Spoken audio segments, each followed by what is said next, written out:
이 시간 함께 나누실 말씀은 신약성경 에베소서 4장 32절 말씀입니다. 한 목소리로 함께 봉독했으면 좋겠습니다. 시작. 서로 친절히 대하며 불쌍히 여기며 하나님께서 그리스도 안에서 여러분을 용서하신 것 같이 서로 용서하십시오. 아멘. 오늘 저희가 나눌 말씀은 그 3단원 회개의 기쁨 중 세 번째 시간, 하나님의 완전한 용서 부분입니다. 용서라는 주제를 가지고 저희들이 말씀을 나눌 텐데 사실은 길지 않아요. 내용 교재에는 많은 예화들이 있지만 길지 않게 우리가 할 수 있는 얘기들이어서 회개를 하면 하나님이 용서해 주신다라는 것을 믿느냐가 굉장히 중요한 포인트입니다. 우리 많지 않게 오늘 뭐 다들 힘쓰고 애쓰고 오늘 성경학교 진행하고 와서 병나고 아픈 사람들도 있는데 그래서 좀 빨리 오늘 끝내죠. 빨리 끝내고 수련회에 대해서 청년부 수련회에 대해서 잠깐 얘기 나눌 텐데 여러분 그 많은 그리스도인들이 뭐 유혹에 빠지죠. 저도 뭐 유혹에 빠지고 하나님 앞에 잘못된 행동이나 판단을 할 때가 분명히 있습니다. 그럴 때마다 우리가 믿지 않는 사람들과의 차이는 깨우치고 하나님께 돌아와서 자복하고 회개한다라는 거예요. 그러니까 그 믿지 않는 사람과 믿는 사람의 결정적인 차이는 사실 여기서 드러나는데 똑같은 유혹에 빠지거나 잘못된 판단을 했을 때 우리는 얼른 그걸 알아차리고 주님께 돌아오는 거고, 그렇지 않은 사람들은 돌아올 수 없는, 그러니까 돌아온다고 이제 자복하거나 회개하지 않는 그런 삶을 계속 유지해 간다라는 게 가장 큰 차이입니다. 근데 이제 문제는 회개 안 하고 사는 것도 문제지만 회개를 하는데 회개한 다음에 이게 긴가민가 하는 거예요. 확신이 없는 거야. 이거는 하나님한테 용서를 구했는데 하나님이 정말 나를 용서해 주셨을까? 이 의심으로 계속 살아간다라는 겁니다. 의외로 이런 사람이 많습니다. 제가 이전에 교구를 맡아서 이제 신방을 다닐 때 보면 예전에 그 잘못한 게 있어요. 하나님 앞에 범죄해서 스스로 이제 죄책감을 많이 갖는 행동들이 있었는데 그게 10년, 20년 전의 일인데 여전히 그 일로 지금도 괴로워하는 거예요. 그래서 기도할 때마다 매번 그거를 용서해달라고 하나님께 이야기를 하는 겁니다. 그래서 권사님 이거 하나님이 용서해 주신 건데 그런 확신이 안 드십니까? 그랬더니 용서해 주셨다는 건 머리를 알겠는데 기도할 때마다 계속 그 마음이 든다는 거예요. 그건 두 가지로 생각을 할 수가 있습니다. 계속 성령께서 내 마음에 찔림을 주셔서 내가 그것을 계속 회개하게끔 하나님이 하시는 것도 있죠. 그렇게 되면 순기능이 있죠. 계속 그것을 의식하게 되면서 내가 하나님한테 이런 은혜를 받은 사람이구나. 하나님이 나를 이렇게 용서해 주셨으니까 내가 이런 은혜의 빚을 갖고 있구나 해서 빚진 자의 마음으로 살아가는 겁니다. 사실은 사도 바울이 이와 같은 마음이었죠. 사도 바울도 주님으로부터 용서를 받았어요. 다메섹 도상에서 주님을 만나고 주님께서 그동안 핍박자로 살았던 자기의 삶을 용서해 주셨습니다. 근데 그가 사도행전에 보면 3차례 또 그 얘기를 언급합니다. 이미 다 주님께서 용서해 주신 이야기인데도 불구하고 그것을 다시 한번 언급하면서 얘기하는 거는 목적이 다른 거예요. 취지가 다른 거예요. 내가 이렇게 주님으로부터 용서의 은혜를 받았다는 거예요. 그런 은혜의 빚을 받은 사람이다 보니 그 빚을 갚는 심정으로 자기는 주님을 위해서 헌신을 한다라는 겁니다. 그런 차원에서 주님께서 계속 우리에게 찔림을 주셔서 그때 그 잘못했던 부분들, 그때 내가 그 친구를 용서하지 못했고 주님의 마음으로 품지 못했던 것을 자꾸 이제 후회하는 마음을 하나님이 주셔서 계속 그것을 하나님께 용서를 구하게 되는 건 내가 앞으로 남은 삶을 계속 그거에 대한 그 잘못을 반복하지 않는 그런 잘못을 하나님이 용서해 주셨던 그 은혜의 빚을 갚아가는 차원으로 하는 건 순기능으로 좋은 건데 다른 모양이 있어요. 이거 하나님 용서 안 해주신 거 아니야? 이런 마음으로 내가 이걸 계속 하나님 앞에 기도하고 용서를 구해야 하나님 용서해 주실 것 같은, 그러니까 회개를 하고도 용서에 대한 확신이 없어서 다시 계속 반복해서 하나님 앞에 용서를 구하는 일들이 있습니다. 이 부분에 대해서는 오늘 우리 교재에서도 얘기하는 것이 이건 저희들이 빨리 회개 확신을 갖고 극복해 나가야 할 문제라는 거예요. 그럼 어떻게 구분하느냐? 구분하는 방법은 없습니다. 사실은 기도하는 것밖에 없어요.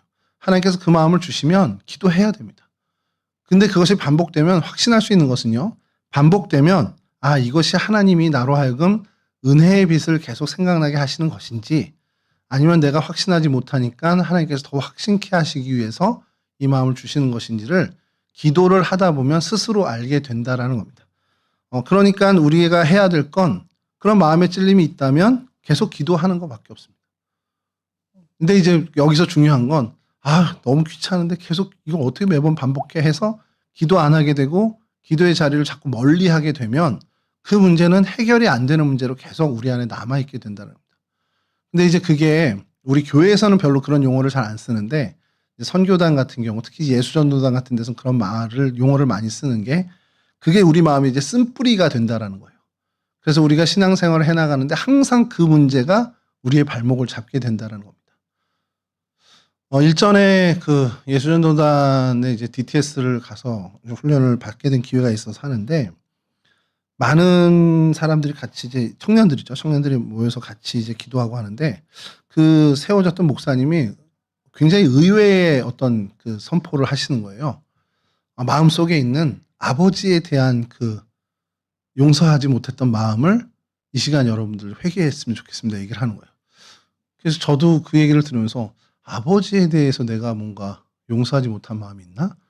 근데 생각해 보면 저희 아버지가 저를 그렇게 이렇게 강압적으로 기른 것도 아니고 뭔가를 통제하신 것도 아니고 사실은 약간 방목하듯이 길러서 저에게는 그런 마음의 어떤 그 아까 용어처럼 쓴뿌리 같은 것이 좀 덜했는데 의외로 제가 이제 인솔에 간 청년들의 상황이 아버지에 대한 굉장히 많은 상처들을 갖고 있는 것들을 좀 보게 됐어요. 그러면서 제가 그때 다짐을 했죠. 그때 이제 결혼해서 막 아기를 갖기 전인데 그러니까 이제 나는 나중에 아버지가 되면 자식들한테 그런 상처를 주지 말아야겠다. 그런 각오와 결단을 했습니다만 한 20년, 30년 이제 5, 6년 전인데 이제 되돌아보니까 그 각오가 전혀 지켜지지 않았죠. 지금도 저희 아들이랑 얘기해 보면 엄청난 상처를 갖고 있는 것 같아요. 저에 대해서. 그래서 제가 요번 휴가 때 개인적인 얘기입니다만 아침에 일어나서 아들한테 얘기를 했습니다. 그동안 내가 너에게 막말했던 모든 것들 이 시간 다 미안하니까 용서해 다오. 그랬더니 이제 콧방귀도 안 끼더라고. 이렇게 그게 큰일이 아닌 것처럼 얘기를 하는데 우리 마음에 나도 의식하지 못한 뭔가에 대한 상처들이나 그것이 내 마음에 소위 말하는 쓴뿌리처럼 자리 잡고 그것이 내가 평생 신앙생활을 해 나가는 데 있어서 엄청난 그 발목을 잡는 굉장히 걸림돌이 되는 일들이 생길 때가 있습니다. 아버지에 대한 그 상처나 그것이 아버지를 용서하지 못하고 매듭지지 못한 마음으로 계속 가면서 겉으로는 아버지와 아무 관계에 문제가 없는데 그것이 내 안에 내상이 되고 상처가 돼서 그것이 늘 아버지에 대해서 상처로 드러나서 그 관계에서 어떤 개선해 나가지 못하는 그런 경우로 드러나는 경우도 있고 그게 가족이 아닌 어떤 동료나 친구에게도 그런 일이 벌어질 수 있습니다. 제가 그 신앙생활을 하면서 특히 이제 목회를 하면서 가장 이해가 아직도 안 되고 아직도 해결하지 못한 일이 뭐냐면 교회 공동체 안에서 원수 짓는 일들이 있다라는 거예요. 저는 지금 그게 아직도 사실 해결이 안 되는 거예요. 물론 저 사람하고 관계가 너무 친숙해지지 못할 수 있어요. 왜냐하면 나랑 성향도 다르고 어떤 취미도 다르고 그러다 보니까 같이 공감하거나 같이 할 수 있는 일이 적기 때문에 그냥 대면 할 수는 있습니다. 근데 그것이 어느샌가 미움이 되고 좀 어떻게 보면 그것이 굉장히 좀 저주하는 마음까지도 가게 돼서 정말 원수 사이가 되는 경우를 좀 보게 돼요. 이 동성교회 오기 직전에 있었던 교회에서 실제로 제가 그것을 보면서 너무 좀 뭐라고 그래야 되는지 저는 해답을 못 찾아서 계속 그게 저도 지금까지도 궁금증인 것이 이분 아버님하고 이분 아버님이 안 좋았어. 그게 개인적인 어떤 사업 일로 두 분이 좀 갈라서게 된 거예요. 그래서 한 분이 교회를 안 나오시게 된 거죠. 근데 그 자녀들은 여전히 그 교회에 있어요. 머물러 있는데 불편할 수는 있죠. 우리 아버지끼리 이렇게 사업을 하다가 이렇게 손해를 입고 하다 보니까 좀 불편한 게 있을 수 있는데 그게 그렇게까지 저 사람의 하는 모든 일에 대해서 반대를 해야 되는 일일까? 그러니까 이분이 뭔가를 하려면 이분이 무조건 반대를 하는 거야. 이쪽 가족들은. 그래서 이쪽 가족에서 뭘 하려고 하면 이쪽은 그동안 이제 그런 게 있어서 그런지 계속 반대를 해요. 정말 아무 일도 아닌 제가 볼 때는 제3자 입장에서 볼 때는 이게 이렇게까지 할 일인가 싶을 정도의 일들을 반대를 하는 겁니다. 쉽게 얘기하면 무슨 얘기냐면 선교관이라고 이제 건물 우리처럼 태바홀이 따로 있고 본당이 따로 있는 것처럼 거기도 예배당이 따로 있고 교육관이 따로 있어요. 근데 그 주차장에 이제 바닥 공사를 하고서 구획을 그리는 거 주차 이제 그 하얀 선을 그리는 거예요. 근데 그게 정해진 게 아니잖아요. 우리가 편의상 이쪽으로 이쪽 면에다가 세로를 할 수도 있고 이쪽 면에 가로를 할 수 있는 거잖아. 근데 이걸 맡은 분이 이쪽 어른이었어. 그랬더니 이렇게 해야 대수가 많이 들어간다고 하면서 이 벽을 놓고 세로로 그리자고 한 거예요. 그리면 되잖아요. 근데 갑자기 이분이 전 반대입니다. 기획위원회에서 얘기한대. 그래서 제가 이게 왜 반대지? 거기는 노면이 이렇기 때문에 가로로 해야 됩니다. 그리고 이쪽 면에다 오히려 세로를 해야 된다. 이해가 안 되는 건데, 근데 그걸 놓고요, 진짜 거짓말하는 거 한 4, 50분을 싸웠습니다. 4, 50분을 싸우고 결론이 안 나서 그냥 다른 분이 관리부장님한테 일임하고 거기서 어떻게 하든 이의를 제기하지 않는 걸로 해서 매듭을 졌어요. 제가 그날 좀 충격을 받은 거죠. 이렇게까지 사람을 미워할 수 있구나. 근데 그게 교회 안에서 지체들 간에 이런 미움이 생길 수도 있구나. 왜냐면 이전 교회에서 그냥 티격태격 하는 건 들었어도 이 정도까지로 원수 짓는 거를 본 적은 없었기 때문에 저한테도 굉장히 그것이 충격이었습니다. 그리고 그 이후에 계속 사역을 하면서 그 마음에 떠나지 않는 거죠. 근데 그분들을 보면서 이제 기도를 하게 됐을 때 제 마음에 확 걸린 것이 뭐냐면 주님께서 우리에게 가르쳐 주신 주님의 기도의 이 부분이었습니다. 우리가 우리에게 죄 지은 자를 용서한 것 같이 주님 우리의 죄를 용서해 주십시오. 이 문구가 계속 그분들을 위해 기도할 때 이 문구가 걸리는 겁니다. 목회를 하면서 제가 늘 얘기하는 부분 중에 하나가 여러분 주변에 있는 생명들은 어려서부터 우리 호은이나 예림이 같은 경우 어려서부터 이 교회에서 같이 자라왔는데 이건 우연이 아닙니다. 하나님이 호은이에게 예림이를 맡겨준 거고 예림이에게 호은이를 맡겨줬다. 이런 말 그대로 소명을 가지셔야 돼요. 하나님이 나를 믿고 이 언니를 나를 믿고 이 동생을 내게 붙여주셨구나라고 우리는 생각을 해야 됩니다. 이건 정말 하나님의 의도가 맞습니다. 그래서 그 사람에 대한 책임을 다할 수 있도록 하나님이 우리에게 맡겨주신 거고 그를 위해서 내가 헌신하고 그를 위해서 애쓰는 것이 하나님이 얼마나 나를 기뻐하시는지 우리가 깨달아야 하고 그렇게 살아가는 거죠. 물론 지금까지 잘 살아오고 있죠. 마찬가지로 죄의 문제, 용서의 문제도 여기서 벗어나지 않습니다. 하나님이 나에게 맡겨주신 이 사람에 대해서 내가 얼만큼 용서하고 수용하느냐 이것을 하나님은 지켜보고 계신다는 거예요. 그리고 그 잣대를 가지고 동일하게 나에게 하나님이 용서를 베푸실 것을 베풀어 주신다는 겁니다. 그러니까 반대로 내가 이 사람을 수용하지 못하고 용서하지 못한다면 하나님도 똑같은 기준으로 나를 용서하지 않으시겠다라는, 물론 용서를 해주시겠지만 그만큼의 어떤 책임감, 용서에 대한 책임감을 갖고 사람을 대하라는 것을 이야기하죠. 그래서 주님께서 기도를 가르쳐 주실 때에도 우리가 그러니까 하나님 나를 용서해 주셨으면 그 은혜로 내가 이 사람을 용서할게요가 아니라 내가 이 사람을 용서한 것처럼 하나님 내 죄를 용서해 주십시오라고 기도하게끔 그 순서를 하나님이 명확하게 바꿔놓으신 거라는 겁니다. 우리의 보통의 신앙생활은 그래요. 하나님 나 용서해 주시면 하나님 나를 이렇게 은혜를 주셨으니까 그 기쁨 갖고 그 은혜의 힘 갖고 내가 이 사람을 선하게 대할게요. 이 사람을 사랑할게요. 이렇게 우리는 보통의 생각을 합니다. 근데 하나님은 이 주님의 기도에서 우리를 그 역으로 가르쳐 주시는 거예요. 하나님 내가 이 사람을 사랑하고 이 사람을 용서하고 수용하고 이렇게 하니까 하나님 이렇게 하는 것을 보시고 하나님 나를 용서해 주시고 나를 수용해 주시고 내게 은혜를 주십시오. 이렇게 하나님이 그 순서를 바꿔주신 거예요. 물론 사실 이게 하나님께서 그렇게 안 한다고 우리에게 은혜를 안 주시고 그런 건 아니지만 왜 이 순서를 하나님이 특별히 이렇게 정하셨냐. 이 사람에 대한 책임감을 우리가 더 갖게끔 하나님께서 하시는 겁니다. 그래서 은혜의 부분도 그렇고 사랑을 베푸는 부분도 그렇고 오늘 우리의 주제되는 용서 부분도 이 사람을 대하는 것에 대해서 하나님이 우리를 보고 계신다라는 것을 얘기하고 계신 거예요. 여러분 우리가 회개를 하면서 확신이 안 쓰고 하는 것들 그러나 내가 이 사람에 대해서 확실한 용서를 했다면 그래서 그 사람을 용서하고 내가 그래도 수용하게 됐다면 하나님이 여러분들을 수용하고 용서하셨다라고 우리는 믿어도 된다라는 것이 성경의 증언이고 성경의 말씀입니다. 여러분 바라기는 내게 주신 이 주변의 생명들을 늘 봤으면 좋겠어요. 그리고 친한 사람들이 있죠. 나랑 말이 통하는 사람도 있고요. 그리고 뭔가 같이 했을 때 즐거운 사람이 있습니다. 근데 그렇지 않은 친구들도 있어요. 동성교회가 제가 보기에는 오래전부터 우리가 이제 같이 자라다 보니까 이런 것들이 많이 있는데 새로운 사람들이 적응하기 참 어려운 교회 중에 하나일 수도 있습니다. 우리 가끔 이제 우리 구형모 형제도 요즘은 이제 안 나타나는데 왔는데 걱정이었던 게 그거예요. 이 공동체에 적응이 쉽지 않을 거다.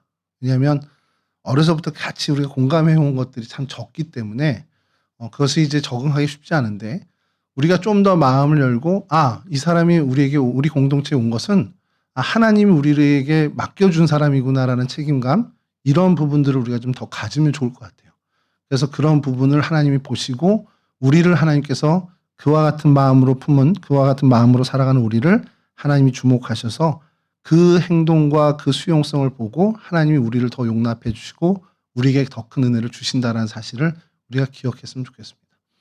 여러분, 한 사람이 이 교회 공동체에 들어와서 적응하고 그것에서 뿌리 내리고 하는 일들이 온 교회의 지체들이 함께 더불어 일해야 하는 것입니다. 그것은 우리 어떤 성도들뿐만 아니라 사역자들도 마찬가지죠. 제 방강희 전사님이 5년 됐죠, 이제. 5년?